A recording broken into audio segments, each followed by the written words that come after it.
And welcome to Gin Fun at winemastery.co.uk. My name's John Lyford, this is John Murphy. And you're about to find out some fantastic new gin. So, well, not new gin, been on the market for a couple of years. A craft gin, but they're actually flavoured gin. And they're very special, very different. The Locksley Distillery didn't want to come out with just another. They're very, very special. You're going to learn more about it in just a second.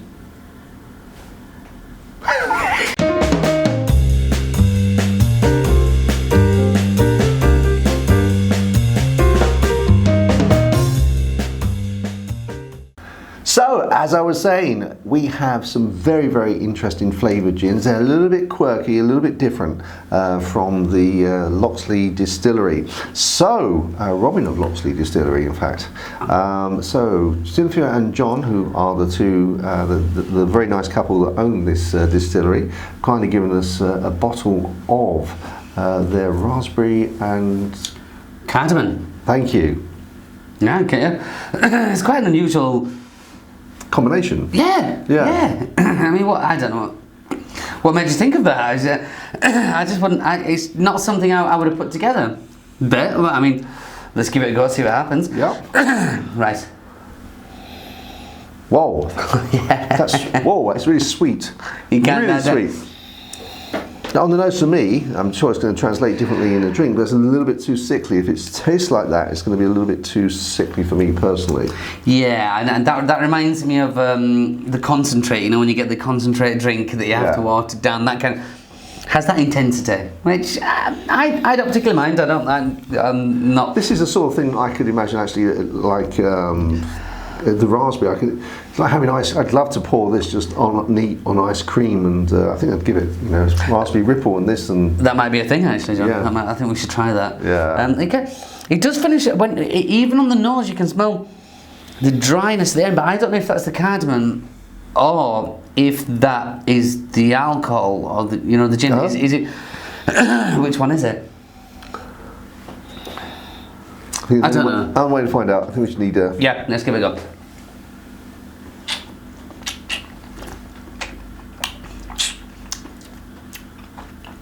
Oh.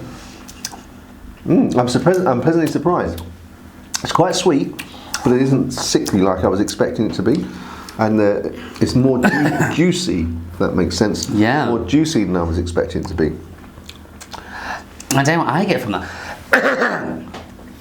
It has, like you said, the raspberry juiciness really got me, and it was really kind of in my face, and I was like, oh wow, that's what's going on. And then it really flipped on a coin. It went from that to the cardamom. The cardamom really just took over. It was almost like there was a definite.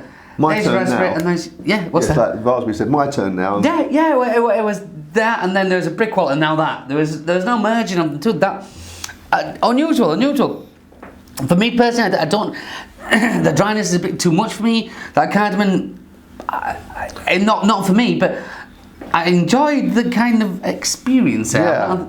Again, I think this is going to very much be down to personal. Well, as all drinks are, but down to personal taste. And some people are going to like that cardamom here at the end. It did it again. Yeah. So yeah. Very different. Yeah. Yes, definitely. Let's have a go. I would definitely like to try this with some tonic. Let's do that. Voila, so here we have, with tonic added. So, a little bit lighter on the colour, as you would expect. Yep. Well, I get a lot of tonic, and actually just very subtle raspberries. Yeah. Yeah, you're right. Did you get cardamom? Not really. No, I've lost the cardamom. Well, on the nose, I don't know if it was cardamom or actual gin. Yeah. I couldn't tell the difference. But I can't even get my nose right in there. I said, yeah, you're right. The raspberries there, but the tonic's really toned it down. Yeah. Which again is not a problem. Let's see what it tastes like. Yeah.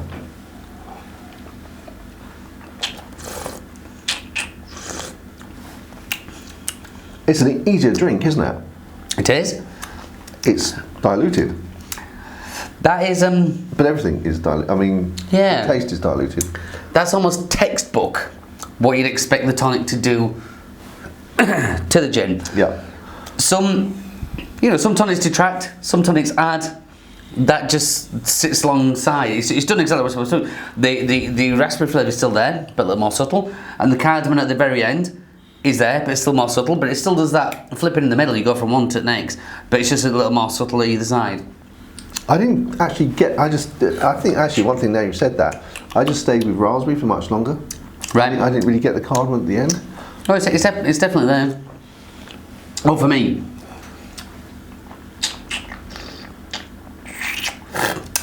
Yeah, now I'm concentrating. Yeah. It is there. It's that kind of tongue drying. Not in an awful, but that tongue drying. Yeah. You know, going from the. It's quite a thing going from the juicy raspberry to the cardamom that just goes, nope, you're having none of that. Yeah. Yeah. Is it? No, yeah, that's. Again, yeah, it's going to be a mood thing, whether you prefer this or the circumstances, whether you want a long drink or a short drink. Yeah. I think on balance for me, though on some of the others I've said neat, on this particular one I think I prefer that with the tonic. Oh, see, I'd have preferred it neat. Only because I think it was more apparent, so for me it was more an experience that, you know, this does that nice little raspberry, sir, and then a little, and then there's some cardamom, whereas the other one's, there's some raspberry, and then take that one, there's your cardamom. Have some of this. Yeah, I like that. I like that. Yeah. Okay. Okay, good. Okay, so we'll get on to the next one, and so see you in a sec. See you there. So we have charged our glasses with a Moro. Now this one I understand from Cynthia. Cynthia's an Italian American, and her grandmother always used to make Lemoncello. She said lots of Italian grandmas always do, and she wanted to pay homage to that, but wanted to do something slightly different. So she came up with this liqueur, which is blood oranges, and just a little bit different, but. We'll see where we go with it, huh? Yeah, I was very interested reading just on the back of the bottle. I said every nonna makes limoncello, and I really like that nonna. Every nonna. This is a beautiful thing. But yeah, to take a different edge on here. So this is, I believe, is it Nonna blood Moro cello, but Moro blood orange. Moro blood orange. Yeah. Right. Okay. Yeah. I mean, you can see as that's going round. The kind of viscosity in there. Yeah. Because this is a liqueur as well, as we mentioned. It's a liqueur, and it was 27%? 27.1, I think. 032. I believe you, I believe you. Okay, let's have a look on Toll Nose there. Well, you can smell the orange peel. Yeah. Rind, yeah. It's just a rind that you can almost, you can smell the oiliness. Yeah, if you're just sniffing an orange from the outside without peeling it, yeah. Yeah, and the oiliness, you're right. Well, it smells lovely. It bloody does. And it does. It smells sweet, but it's not sickly. No. It's just very fruity. There's still like a right sort of balance of like orange acid to it, if you know what I mean. Are you going to go for it? Or are you going to have another? I'm going to. You know, this is another one of these where they can just. I mean, I'm going to test because I'm desperate, but. So I've heard. Stop it, but no, it has a clean, although it's. You say with that oily kind of skin in there, or the the zest. Yeah. For that, it's still clean. You know, it's still alright. Let's have a test. Thank goodness for that.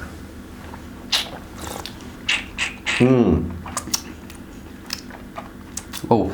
Wow. Wow. Oh, that's lovely. It's lovely. Gorgeous. But what? I don't think there's any but to it. There is a but. It is delicious. Just the mouthfeel alone. Yeah. You feel very like you're viscous, isn't it? Yeah. And it clings. But not in a sickly way. It's just you don't want it to go because the taste is so good. Well, it sits there nicely. You've got that. This is managed to be fresh while still sitting nicely without any. You know, we talked about the oiliness of the skin, which sometimes can be a bit dry or too much. That's not. That sits beautifully. Even now, while I'm talking to you, I'm just tasting orange, but in a nice way. And there's a but because. That for me would be far too easy to drink. This 27%. 27.1. 27.1.333. This will be. It's delicious. It's delicious. That is a. I was going to say almost a new favourite of mine, but. Could you imagine actually that also sprinkled on oranges, like segmented oranges, and Yeah. oh, I could. I mean, not you need to. It's almost a fruit bowl of its own, isn't it?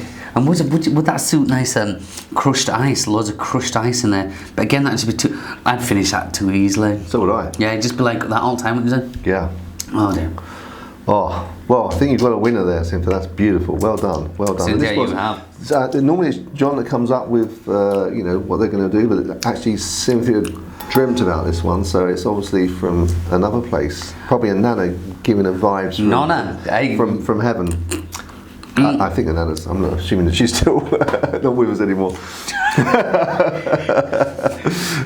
Well, Nonna obviously inspired you for this. Yeah. And the inspiration was divine. That's nice. Yeah, very good indeed. Well done. Well, we're not going to put, I don't think we'll put tonic in this because I think this is... No, that does not need tonic. No, this does not need tonic. It just needs to be enjoyed, in our view, as this.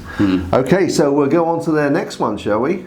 Oh, is it going to match up to that one? Oh, I don't know. It's going to be a bit difficult, isn't it? Maybe we should have this up. We don't want to disappoint, do we? But we'll find out. We'll find out. See you in a sec. Chin chin. Okay, so this one we have a special barrel oat gin, and it's a Banyuls. Banyuls, yeah. Banyuls, yeah. Which is, I believe, a type of wine that you get in France. So I'm assuming that what John and Cynthia have done is taken the barrel from France that's had this wine in, put their gin in it, and let the wood. I'm assuming. Yeah, the matured the gin within the wood. Yeah, like you would do a whiskey or. Yeah. Okay. Oh, and I think it's worth noting before you do take a drink of the gin, it's 57% again. 0.5. It'll be the 0.5 that gets me. I'm sure it will. So yeah, it's going to be quite high in the alcohol here, which I quite like. You know. Well, I'll give it a go. You don't object to? No. Oh, that's an unusual smell. It is. I'm getting like little bits of gin, if you know what I mean. Yeah. You know, I'm smelling a little bit there. What? Well, just thinking now, for me, there is a bit of an oaky woodiness, but then I just smell it and thinking it smells like salted caramel. Salted camel? Salted caramel. Oh, caramel! You know, it has that, because there's definitely a sweetness that comes through it as well. I don't know, that just came from them. How should we taste? Let's taste it. Let's see where we get from it. But yeah, bonfire toffee. Can't go again. Bonfire toffee. Whoa. Oh. I must just say, I made a bit of a mistake there. I forgot that was 57%. You just want me. I know. Naturally, I just took quite a sup there. Oh, that was woke me up. Wow. Yeah. That's very different, isn't it? It's very unique. If someone were to pass you that, would you say that was? I wouldn't say that was gin. No, I wouldn't recognise it as gin. I don't know what I'd recognise it as. No, me neither. Because there's a sweetness in there. There's a definite alcohol in there as well. The alcohol really kind of it's telling you who's boss. But there's a sweetness there as well. So it's kind of, I'd be torn. I would not know. If I were to smell or taste that blind, I wouldn't know. No, I would. If you couldn't, I'd stand no chance. Of course you would. It's unusual. Very unusual. And very nice though. Very nice. Very different. And because of that, it's very interesting and very different. It just makes it a fascinating drink. Yeah, for folk who like we're enjoying, we like to try the different bits and pieces. That is an anomaly. Something that we could pour over for a while. I bet we could to and fro. Yeah. On that for a while. Yeah, that's an end of the night kind of thing, where you're having a few drinks and then you bob that down and say, the last one of the evening. Yeah. Maybe. Yeah. Now, what do you think this is? Oh, come on now, and have a little taste.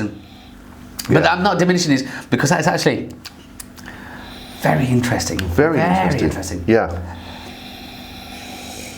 Yeah. Yeah. Again, it's one. So it is one that you just want to keep. You're constantly sniffing at it. Yeah. And you're trying to find what is that, and it's. Yeah. It's actually fun to do. Very. Yeah. Now, I'm not sure whether this one would take tonic or not, do you? I personally wouldn't put tonic in there. No? I don't think that. I think that's a Sacrilege. I think it would be, yeah. I think, yes, that definitely would be. Thinking that if this been matured, you know, I can understand the distillation process where it's distilled and then gone out and to match, but I've spent time in oak. That's been matured. That's been beautified to then be abused by tonic. I'd say I think that'll be abused by tonic. Okay, well, in which case we won't do our normal. I really don't. I don't think we need it. No, I don't think you need to. It is delicious. It is delicious. Well done, guys. Very good indeed. Good. Well, I think that concludes our little tasting of Locksley Distilling, and what fantastic products they have. Yeah, and I must say thank you so very much for the samples, because we've gone through so many different tastes. Yeah. Brilliant. Very good. Thank you. Thank you very much indeed.